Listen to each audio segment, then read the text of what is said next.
Last year, actually, this guy by the name of Josh Straub reached out to me, and he was asking if I was going to GDC, and if I could meet with him and talk to him about accessibility in games. Growing up, my options for entertainment were limited. What developers need to realize is that video games do more than just entertain the disabled. First of all, they provide an escape from sort of the doldrums of being disabled.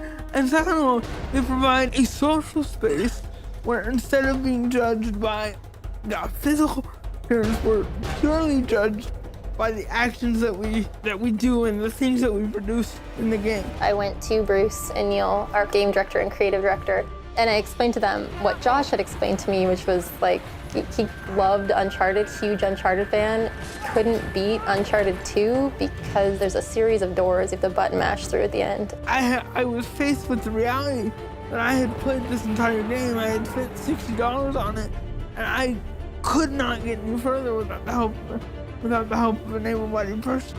The truth is that in order to play our games, we really require a pretty high bar of proficiency for use of the dual-stick analog controller. One of the big things in terms of accessibility is let more people enjoy the experience that you are also experiencing. I started talking to Alex. She was like, well, you know, during The Last of Us, we started with sort of an initiative for accessibility. Let's make this for a wider audience, but how much wider can we make it? You don't need to make the game so that you can play it with a head switch. You just need to make the game's controller flexible enough. Coming onto Uncharted, we had a big push for including more accessibility features. So we have an option now you can set so that you can hold down the button and it acts as if you're pressing the button continuously.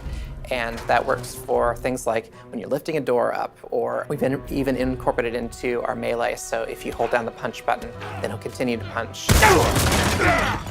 The main thing that I was interested in was trying to make it so that you could play Uncharted 4 without using the right stick as much. Basically, you'd only have to use one stick at a time. And we've had to implement a couple of specialized features that you haven't seen in other games. For instance, since we are a cover-based shooter, when you take cover, the camera has to pan around to be able to see the direction you're looking. That was one of the first things we noticed that you needed. The second thing is when you're in combat, you need the camera to also help point the enemies out. So there's a little bit of help towards, if you're running towards an enemy, the camera will push a little faster in order to get them into your sights. And then the second thing we implemented was a lock-on feature. As you pull your aim button, then it'll snap to a target and then you can shoot.